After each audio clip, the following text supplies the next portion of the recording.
The Mannin Line with Andy Wint.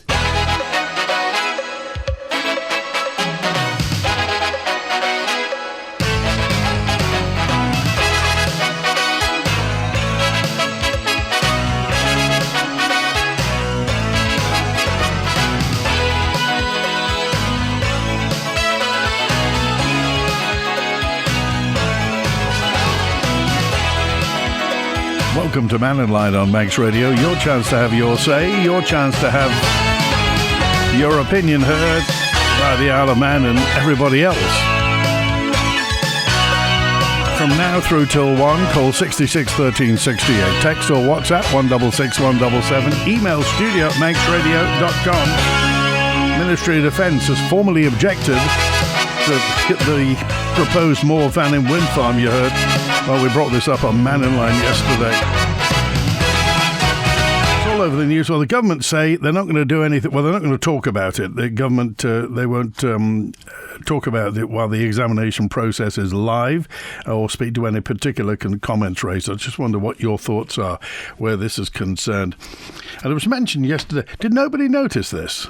Did nobody notice that sticking umpteen thousand, 1,200 foot high wind turbines might affect aviation? And is there anything to do with aviation close by? And Wharton in Lancashire is very big on aviation. Anyway, it's just a thought. Also, the news is, I got a message in just saying that you can't book sail and rail on the steam packet. Is this right? A listener tried to book a sail and rail ticket for December, but couldn't get, apparently there's nothing to do with the steam packet. National Rail in the UK haven't uploaded the rail fares for December yet onto their server. So the steam packet can't complete bookings for next month yet. There are often additional trains, obviously, around Christmas. Steam Packet can't do anything their end because it's obviously National Rail in the UK. Have you tried this and have you got any further with it? Steam Packet said they're going to do their level best to help people get where they need to get to at Christmas, but at present entirely dependent on National Rail in the UK. Any thoughts on that? Text, email, call and WhatsApp. And David's first with us today. Hi, David. Hi, Andy. What a nice assistant you've got as well. I've just got to say that. She'll be very happy about that. Answering the phones. I hope she's getting the minimum wage for it anyway. Can I just talk quickly about the bishop? I don't know what's happened with the bishop's vote. Hopefully Peter Murcott will come on sometime because he's interested in this thing and is keeping an eye on it. What's happened to it? And the other thing is regarding the local government bill. Where are we at that? Where is the politicians at that? If somebody can come on and tell us where that is. But I want to talk about these. I went to have a look at these little pods in the road at Santon there. Yep. They just seem weird, and I just wondered. I listened to the minister talking about it because they must be safe because her husband runs a motorcycle. Well, I'd like to see anybody else that's on a bike or a bike coming down there and what they feel about those, and what do they give us? When we used to have, and they must still have in the armoury of the DOI, these what we call tubes. He used to run the tubes across the road. The kind of I remember, pneumatic tubes, aren't they? Like mini tyres that they put across. But you get a complete run out of speed type of vehicle, whether it's a push bike, all sorts of things on that, heavy goods vehicles. People are doing really too much miles an hour in a particular zone and gives you a readout. So I just wondered, these little things, I don't know what they do, because I presume, I don't think anybody, do you dig them up and then read them? Or what do you do? I don't know. They just seem weird, and why do we come to have these put in Santon? They're just doing what we call a traffic count for the amount of loading on the road going into the ferry bridge and stuff like that. Wouldn't the tubes would have done? Save a bit of money. Well, obviously they've got access to this new technology and thought what Michelle Haywood said was they're going to see, apparently they're saving money, apparently. saving money when we've already got the tubes. I don't know how many tubes she sticks out of the old man, how many they carry. But say they have half a dozen pair of them. What are they going to do now? Stick in a warehouse somewhere and never use them again? So we've lost that. We've hired these things, but inserting them into the road, and how do they read them? It just seems bizarre. I'd like to see people from down south have noticed them, how they've just suddenly just come about, and it's been a bigger news item than anything else on the island at the minute. Well, what would you like to see then? I mean, as far as the local government bill is concerned, what would you like to see happen? Withdrawn. Definitely clause 5 on it. There is some information which I'm an individual local authority member, which hopefully after Monday I can share, and then everybody else will know then, because this is part of something that every local authority, can you imagine, Andy? Every local authority in the Isle of Man is against this clause 5, and it's had advice from national politicians. The former Chief Minister Tony Brown was at the bar of Tynwald talking to the MLCs and putting doubts in their mind to say what the minister was trying to bring forward under her one of her oppos in the department there, Hooper. Why does he want to do it? Why doesn't he just, if they're going to do things, discuss it with the local authorities first? Even Trump has a bit of talk first before he declares war, doesn't he? And I've not met anybody at the minute who really supports the 20 mile an hour. Okay, there's a couple of issues in Onchan which I'm happy with, especially on the White Bridge. But she's not even considered the one which I asked about, was the one from Signpost Corner past the Max Blind Welfare, the school there, when kiddies cross the road. Anyway, but that's me. Okay, all and right. Hopefully it's going to be a nice night tonight in Onchan for the lights. What time do they switch the lights on in Onchan? It's 6 o'clock. It is, and I don't know whether Father Christmas is coming. Oh, surely he's going to be there. Listen, I know there'll be a few reindeer. I've seen the reindeer. Okay. And then listen, if you want somebody to talk to, come up to Onchan tonight, because there'll be a few politicians there, and a few. I'll be there too, and I can talk the hind leg off a donkey. All right. See ya. Merry Christmas. Thanks for calling today. I presume, says. This message says, I presume the wind farm site will now not be going ahead. The MOD will surely stop it. Why has this only just come to light? Is it that plans were not submitted earlier, so the Ministry of Defence, UK Ministry of Defence, didn't know their range was going to be interrupted? Paul in Mackle said the MOD's objection to the wind farm raises an interesting question. If they expect interference to their radar systems at Wharton, which is, 90 kilometres away, what's the effect going to be on the approach radar at Ronaldsway? Actually, we don't know. That's a very interesting point. I wonder what Ronaldsway air traffic control would have to say about it. Adam's on now. Hi, Adam. We'll try and find Adam in just a few moments' time. Let's find Eddie instead. Hi, Eddie. Hi, Andy. Nice to hear your voice and have you back again. Well, thank you very much indeed. It's a pleasure. You've just, right at the beginning of the show, you made a statement about, did nobody ever think that putting these Eiffel Towers up all over the place would interfere with anything? Well, the thing is that we expect clever people, and presumably these are clever, qualified, intelligent people. You would think that they knew that Wharton is a big place for British aerospace and the whole sort of defence operation around there. But you presume that they knew that and that had been mitigated and they'd done it already. You would think so, yeah, but just to point something out, right, going on almost 2 years ago, when the MUA were doing their road shows, I attended almost every one of them, and I can remember distinctly saying to, I think one of the guys I spoke to, there was about three, I pointed all these things out to, was about the flooding, which we are 100%, these things will cause flooding. But I remember speaking to, I think his name's Dobbin, is it? Who works for the MUA. I actually said to him, we've had it on good authority from an anonymous person, because he still worked at Ronald's Way, that it will cost us, just for the Airy Stain ones this is, another £50 million, because the radar will not be of any use. It'll have to be totally updated. And so they've known all these things, possibilities, for nearly 2 years, possibly more even, Andy.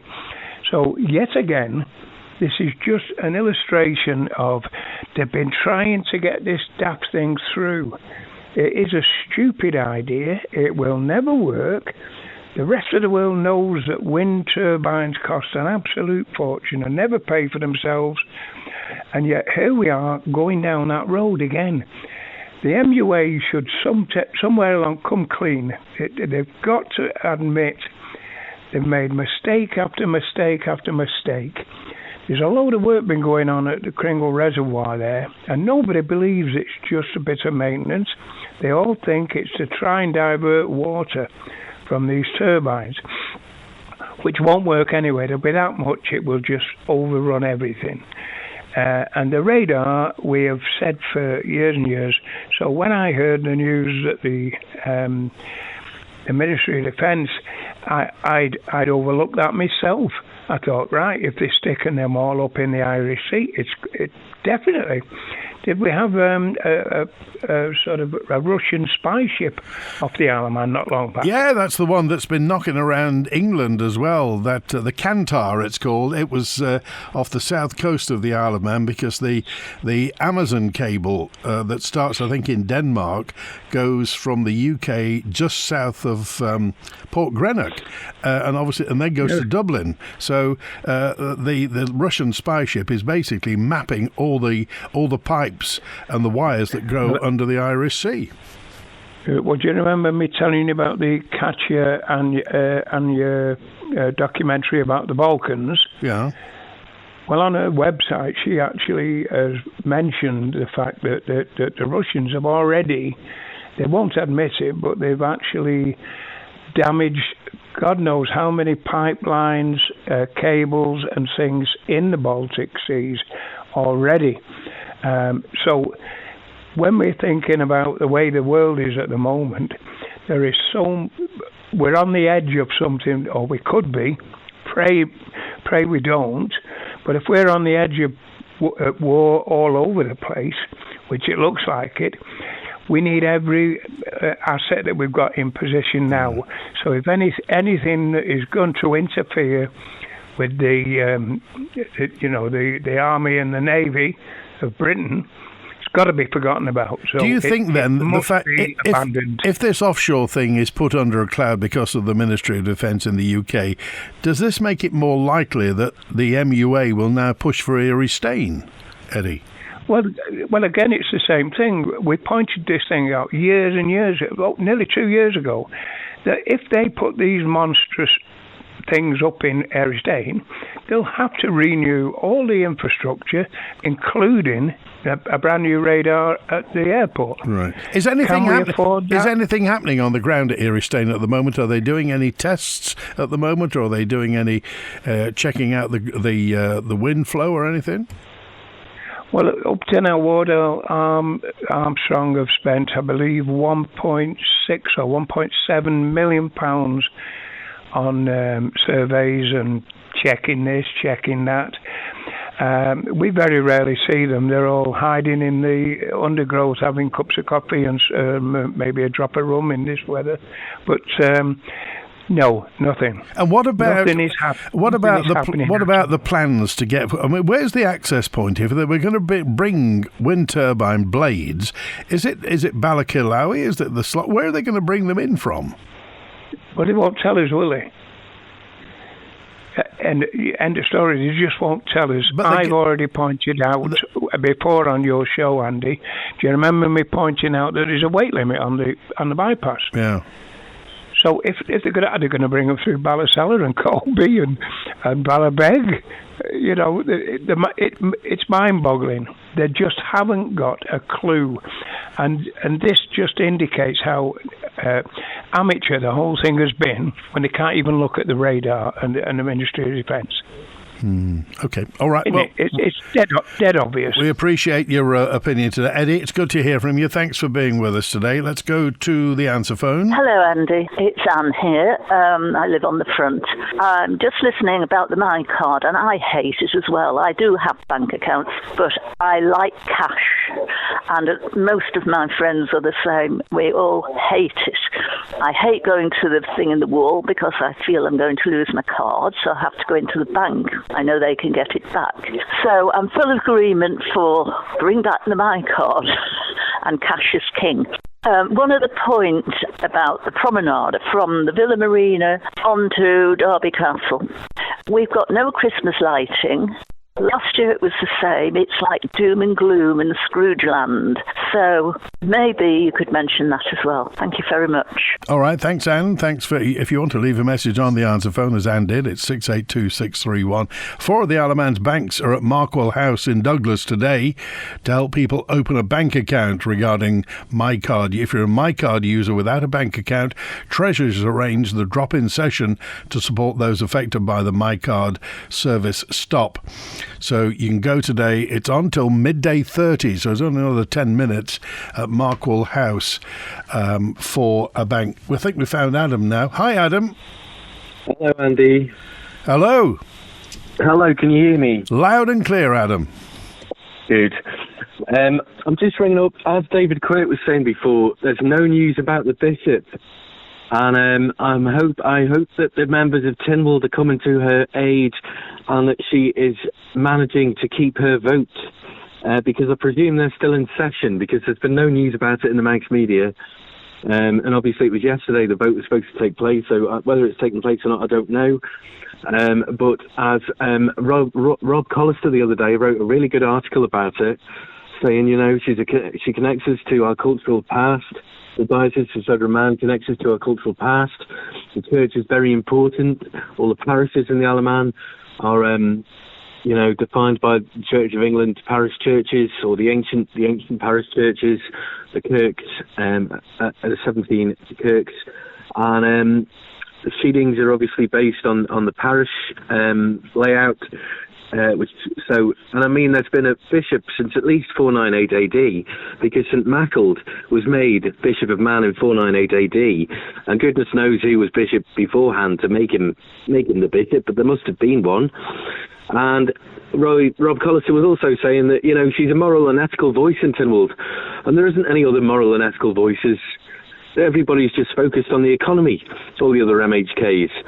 You know, so she's there fighting for moral and ethical causes. She's fighting for the community, and she's a voice which considers the well-being of people. You know, a voice for the poorest in society. What would you say, Adam? What would you say, Adam, to people who say that we're becoming a secular society, and that, you know, to have a religious figure in our national parliament is counter to that trajectory? A lot of people are now not identifying with any particular religion. I don't think so, Andy. I think lots of people still identify. The Church of England remains the biggest denomination in the Isle of Man, shortly followed by the Methodists, and I think clearly they should have the bishop. He speaks on behalf of all Christians. He speaks a moral and ethical voice. He speaks on behalf of all religions in many ways. So I think you can't say, it's becoming a secular society. Let's just cut our links to the past and get rid of all the religious figures who stand up for everything positive and good in society, and fight for a better future for the poor and for those in poverty, right, for the needy. Okay. You know, it's so important, Andy, that she retains that vote and that the diocese stays intact. And I think I just hope, Andy, that they're voting in support of her, because I just worry that Tynwald is really this Parliament of Tynwald is pretty awful, to be honest, to the people in it, and it's progressive, and I think, Andy, we'll try and find out more about that, but I know you wanted to talk about the Castle Mona as well. What do you think of the prom at the moment, by the way? Well, I think it's a tragic, as the lady was saying just then on the recording, that there isn't any Christmas lights going across the promenade, and I think it's high time that they put the lights back. You know, that we need the festive lights back. Douglas is not the same without them. It doesn't have the same atmosphere. There's nowhere for people to walk at night time, which is illuminated. We need the lights put back, and the government have got to put forward a plan to sort the promenade out and to sort out the state of the promenade, which it's been left in. You know, we need a plan for the walkways. It needs to cover the horse trams. The horse trams need to go back to the sea terminal. The lights need putting up, and the gardens need sorting out in a cohesive fashion. They need to work with Douglas Corporation to sort the sunken gardens out in the Queen's Promenade lawns, which have always been lovely. And I noticed they did put some flowers back this year in the flower beds, some traditional planting, seaside planting, but I could say that you could use perennials, which would be friendly. You could make a really beautiful display using perennials, but wildflowers are not suitable for a promenade environment, in my opinion, and they need to do something about that. So I think they need to get some Christmas lights up. They need to get a bit of pizzazz about the promenade and bring it back to life. And I was also going to say, Andy, I don't know what the situation is with the Tavia Group's developments down there at the Villiers site and the Castle Mona, because they don't seem to be progressing very fast. And I've never actually heard what is any news story telling us what is actually happening to the Castle Mona, whether it's getting turned back into a hotel or whether it's becoming apartments or somebody's private residence, or what the situation is with it. I don't know. Well, I read, I'm one of the few people that buys a newspaper every week, and in the paper last week there was a story about it, about what they're doing and what they've got rid of, and apparently the first thing is they're securing the roof because there was a lot of water coming, and they've knocked all sorts of stuff down. I think they've knocked obviously they knocked that modern extension out of the back, but I mean it's a huge building, and there's an awful lot of work to do. Now, as you say, we don't know what it's going to be. Apparently it might be an upmarket hotel, which is, if that's fine, but it's going to cost long millions to get that sorted out. I mean, it's not a 2-year job, is it? No, well, back in the 1990 plan, which was produced for Douglas Promenades, they planned to remove, like, the colonnade where the shops are, the spa, and there's a laundrette there, and there's various things, a chip shop and a pizza place, you know where I mean, under the Castle Mona Arcade colonnade. Right.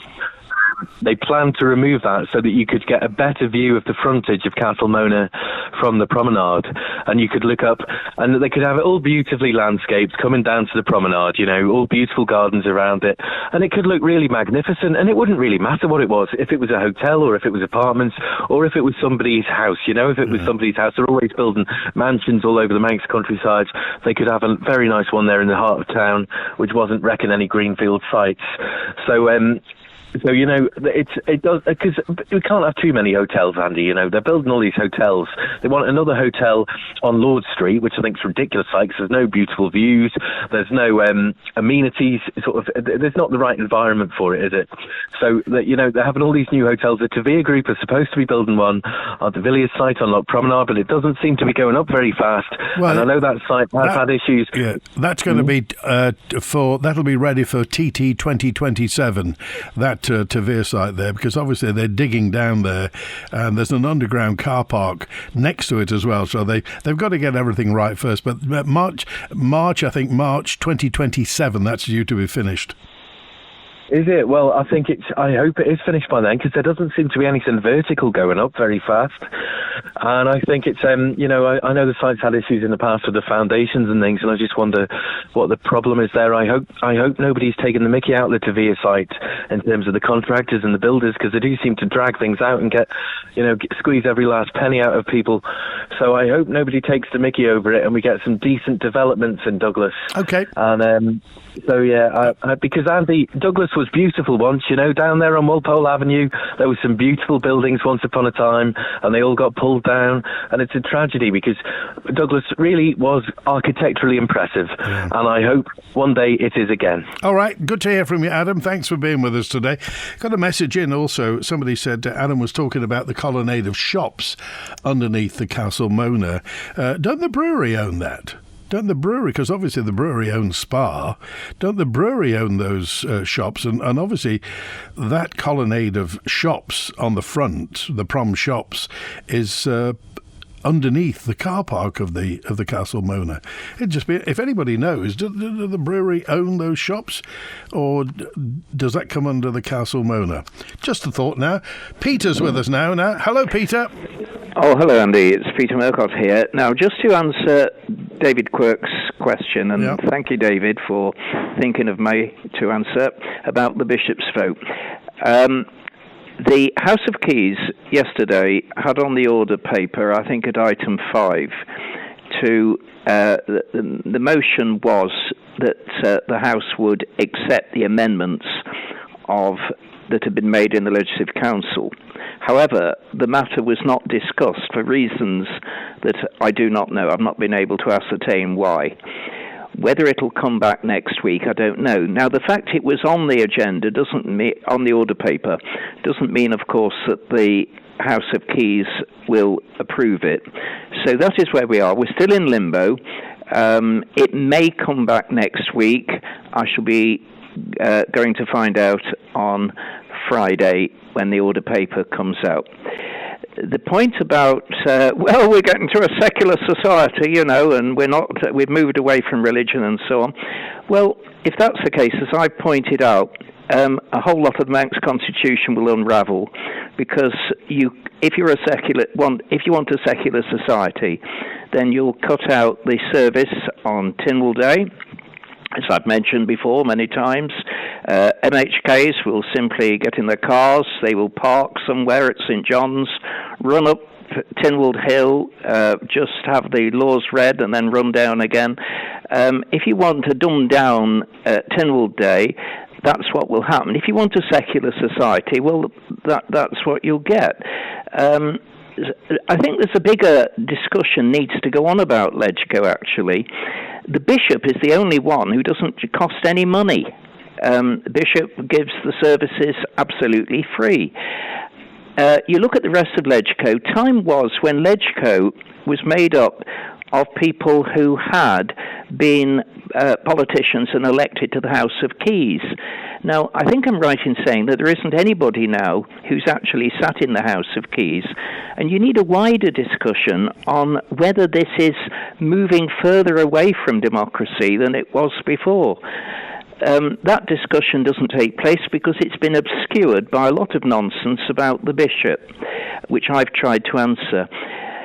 The other point I would just like to make, nothing to do with the Bishop. I was very interested about the Ministry of Defence's comments about the windmills, on which an inordinate amount of expense has already been spent. I think we ought to acknowledge that we've actually got our own informal Ministry of Defence here, in the person of Julian and others like him, who've done a great deal of research, and if they had been listened to, which I don't think they have, but maybe nowadays, now there's a start of a change, they would have saved the island an enormous amount of money. And it's really time to go to say enough is enough. I think we need people in the House of Keys, the next House of Keys, who will repeal the Climate Change Act that has run away with huge amounts of money for no purpose whatsoever, except that it's just depleted the national coffers. Okay, I just want to ask your thoughts then on the fact that, as you say, the fact that religion and the church is bound into our constitution and into our life as well. I mean, even as a matter of fact, as a lot of people will go to midnight mass who never go to church for the rest of the year. That will happen at Christmas time. Is it not time for the church in general, maybe the Church of England, to restate their credentials, to tell people what the church actually means and offers? Because have they not just drifted away and don't? Whereas everybody else, pardon me, advertises and tells people what they do, the church never seems to be muscular in coming forward and establishing its credentials, if you like, to new recruits, Peter. Well, its credentials are based on the Holy Bible. I mean, that it doesn't really need to have to say that. That's the whole. That is what the church is there, is to proclaim the gospel, and a lot of the things that they do will flow from the gospel. We're called to be salt and light in society. And we're told to let our light so shine that they may see your good works before men and glorify your Father which is in heaven. So Christian churches traditionally have been engaged in many good works for the benefit of the community, and the very fact that they've done that is traceable to exactly what Christ says in the gospel about letting your light so shine.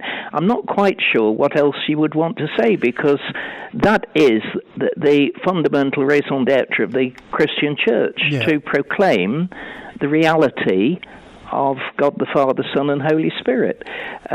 Life used to be a lot more simple, though, Peter. Where if a child was born into a Christian household, that obviously that flowed through to their life.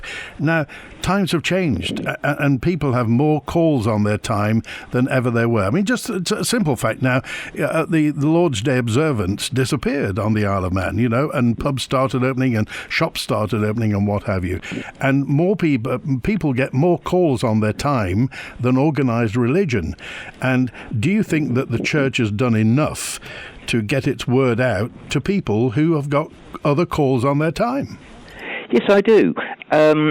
I've been on the island 35 years, and I remember Bishop Noel Jones. He made great efforts to improve the lot of people, and he also spoke up at the time. You've mentioned about the increase of Sunday opening. In actual fact, what that means is, and it means that working people don't get a day of rest. They're expected to be out there, and it also means that people are not safeguarded against the fact that they've got to work on Sunday. Now, the old law, and I did a lot of research on the old law from 1921 right up to 2000, and the people in the Isle of Man, as far as work goes, and as working hours, and as far as employment rights goes, certainly in the section that deals with groceries and so on, the retail section, they were far better protected back in 1953 than they were in the year 2000. I studied the legislation, and gradually the working people's rights were gradually taken away. And I think it's long overdue that we should think about those people who have families, and they can't be with their families on Sunday because they've got to go out to work. So I think there's another thing that we ought to take note of. The Manx national anthem is the most Christian national anthem in the world. It deserves being read in all the 8 verses. I've just written a little booklet about it, and when you read the whole of the 8 verses, you find that there is an ideal set out for the Isle of Man. Now, we're far away from that ideal, but interestingly, on January the 22nd, 2003, the Manx legislature unanimously endorsed it as the national anthem of the Isle of Man. And yet, they haven't. Since then, we've had this rather anti-Christian direction that we've gone in, and you've really got a total contradiction here. You've got a very, very Christian national anthem. You've got these services on Tynwald Day. You've got the Christian church heavily involved in that.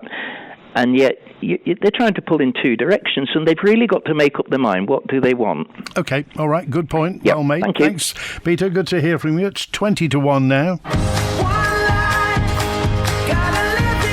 Back pain, neck pain, scoliosis, headaches, joint pain. At Align for Life Spine and Posture Clinic, we've been helping Manx residents for 16 years with our holistic, evidence-based care and therapies. Plus, we're open after work and Saturdays, making it even easier to see us. Visit alignforlife.com or find us on Facebook for more information. Align for Life, 16 years serving the community of the Isle of Man.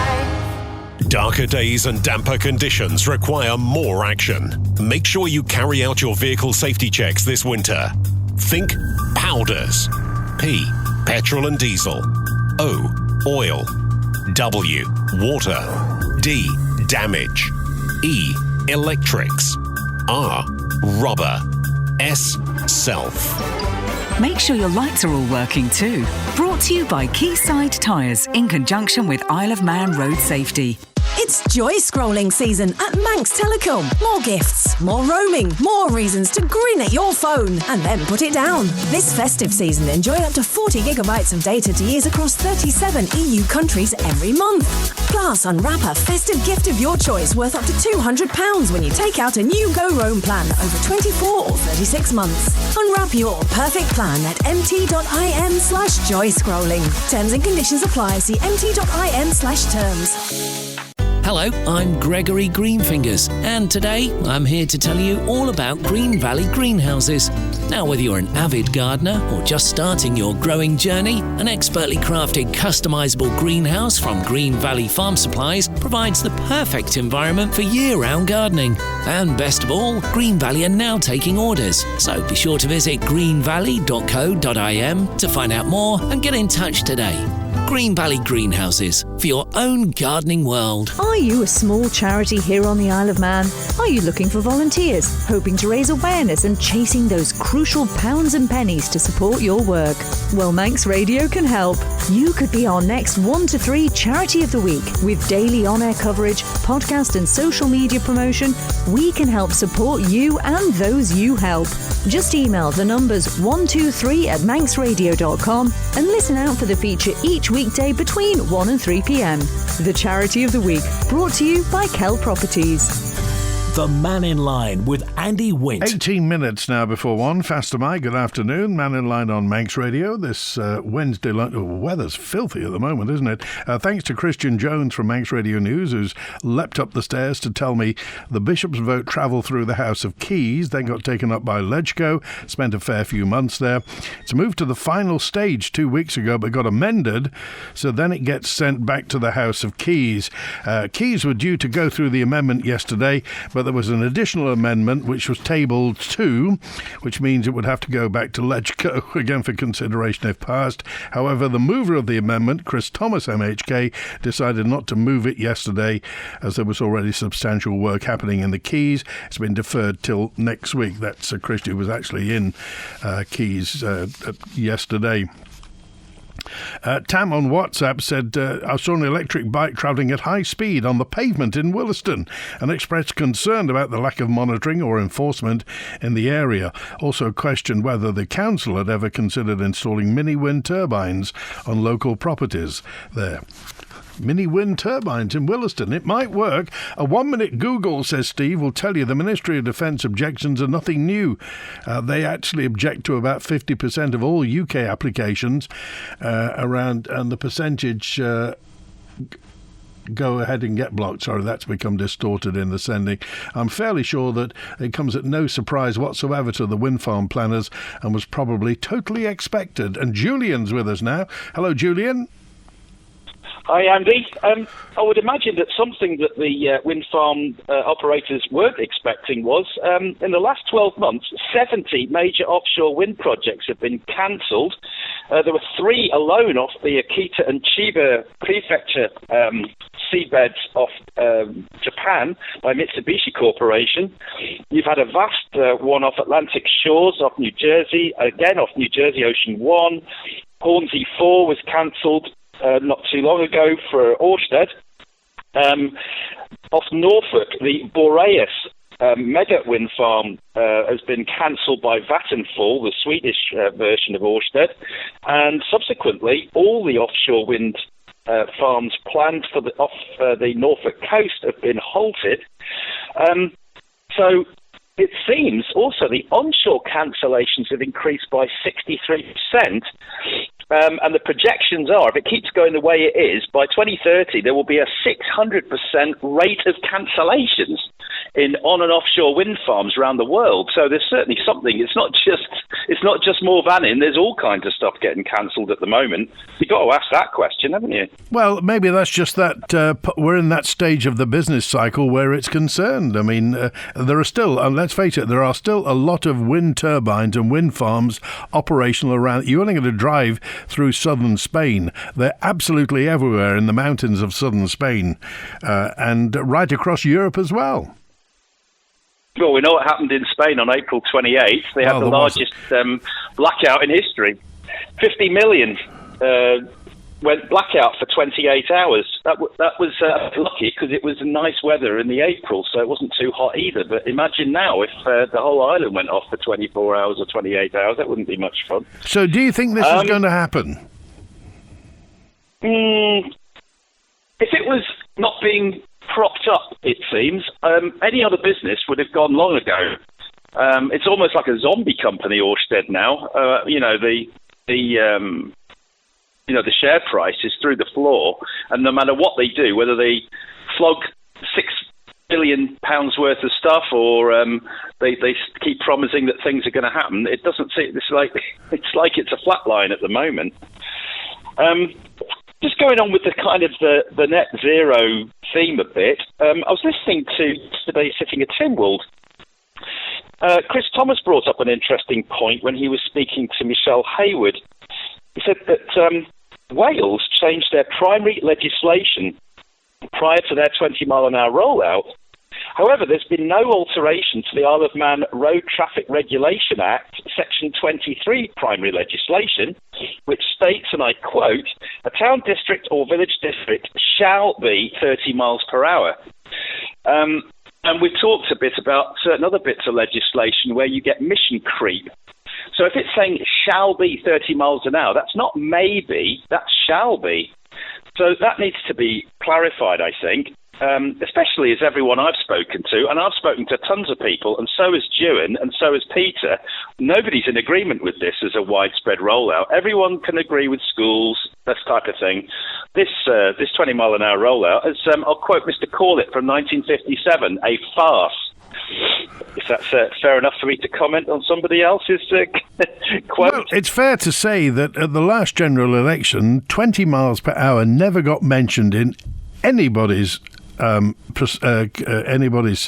prospectus, if you like, apart from Ann Corlett. Ann Corlett was the one who, in Douglas Central, who was talking about 20 is plenty, and that was around schools, and that got widespread approval. So it almost seems as though Ann Corlett's idea has been hijacked. Yeah, I would 100% agree with that. I think it needs to be revisited before it goes any further, because the damage to businesses, or social care, it's just physics. I mean, the idea, I think Michelle Hayward said that people are driving around at 20 in Onchan all the time. I don't think so. Get a speed gun out and just measure people driving around early morning or outside of the rush hours. I'm sure. Well, that's the whole issue, like this. And that's the whole issue. At rush hours, obviously, everybody's slowed down naturally by the weight of traffic. But at 2 o'clock in the morning, you have bowling highways with nobody on them, and people really are just, it's human nature. People are going to be tempted to go above 20 miles per hour because there's nobody in front of them and nobody behind them. That's right. And, some of the people that might be asking for this, if they actually drive, I think they'll have to be careful what they wish for, because, being late delivering the kids to school, I mean, imagine Colby. I mean, there isn't a school in Colby. There isn't a hospital in Colby. One side of the road is all fields. The idea that you're going to force everyone for that length of that road to be doing the equivalent of following a tractor 24/7 is absolutely ridiculous. Just a last point. I was just looking at some of the details on those 4 studs on either side of the road at Santon. Yeah. It looks like they are Metro Count Road Pod VMs. Now, they're adhesive mounted, and I think that was actually stated by the DOI minister. So what is the risk of detachment of these things? Because, if you get a motorcycle going over it, you're going to get that because there's not a lot of distance between the centre line of that and the side, especially on the left side as you're heading to Douglas. I noticed in the photograph and the video that was online, there's a car that's parked on the left there. I'm not sure if I believe in my car there at the moment, because if you get a biker that's not familiar in bad weather conditions like today, I bet you it's quite misty and foggy up there. They could end up with a bike or a car, like in the front of their vehicle, because it's parked very close to the side. Don't tempt fate. But the bit I've just... Well, no. But what I'm interested in is things like tractors pulling those big heavy metal rollers are not going to do any good for it.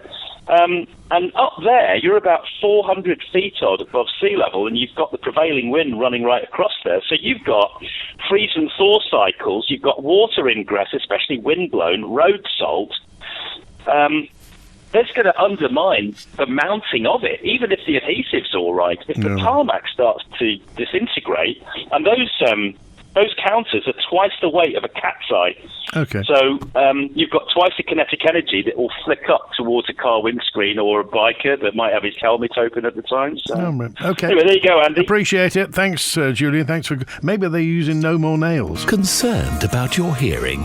Get the support and help that you need with an expert hearing assessment free of charge at Island Hearing in Port Erin or Ramsey, with microsuction wax removal available in our Port Erin clinic.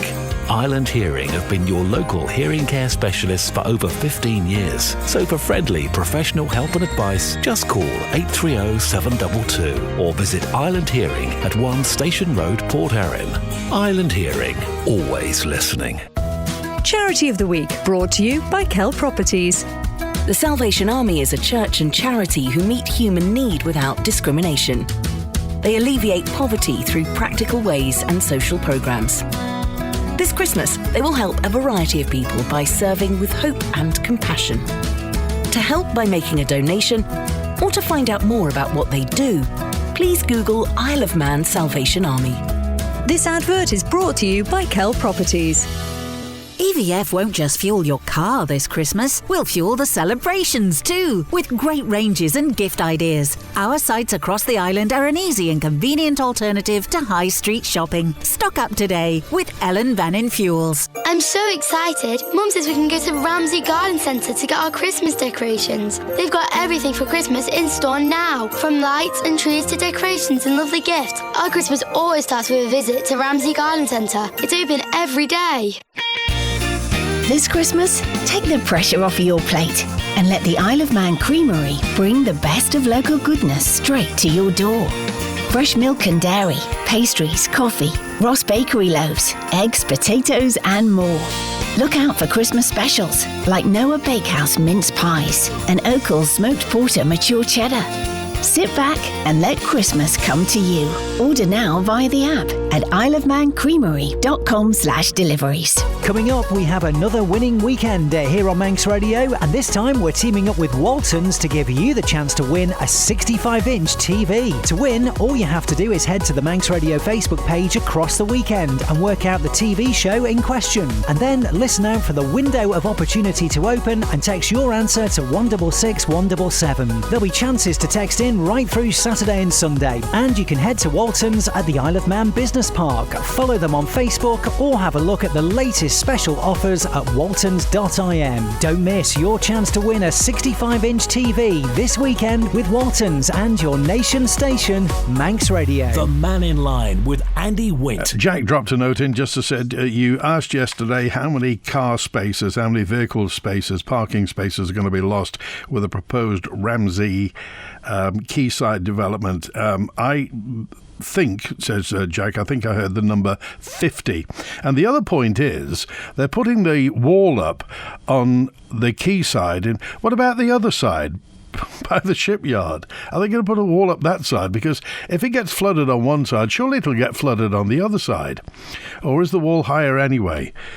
Thank you, Jack. Good to hear from you. Plans, and Karen said, I heard David talking about some 30 miles per hour in Onchan. Where is that? It's a section of Whitebridge Road from Windermere Drive to Main Road, which was due to remain at 30. It's now included in the roads that will become 20 miles per hour. Groves Road and Tremode Road in Douglas will remain at 30 miles per hour. So will a section of Victoria Road from Glen Crutchery Road to Victoria Crescent. That will still be 30 miles per hour. They published the results of the first round of consultation covering Douglas and Onchan. 1,500 responses were sent to the DOI from 558 individuals, resulting in 4 changes. They were the ones. You're being invited to comment on the proposals while a permanent traffic regulation order is advertised until the 28th of November. Any additional comments will then be assessed, and the TRO, the traffic regulation order, will be made by the Minister and will come into operation. The new speed limit signs will be installed in Douglas and Onchan then. So that's the situation regarding 20 miles per hour and the implementation of such.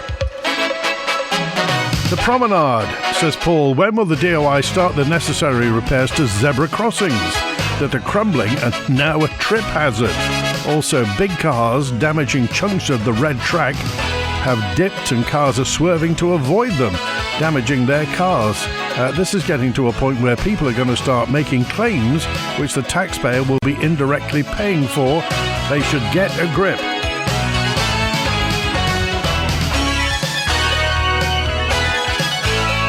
Andy, this is Dick saying the vast majority of offshore wind farms are off the east coast of England and Scotland, particularly East Anglia down to Essex, full of air bases for the American and RAF, plus all the air traffic control for Heathrow and Gatwick. There are implications. Thanks for that. Thanks to Michelle on the phone. She's going to be back tomorrow with the Treasury Minister. WINT.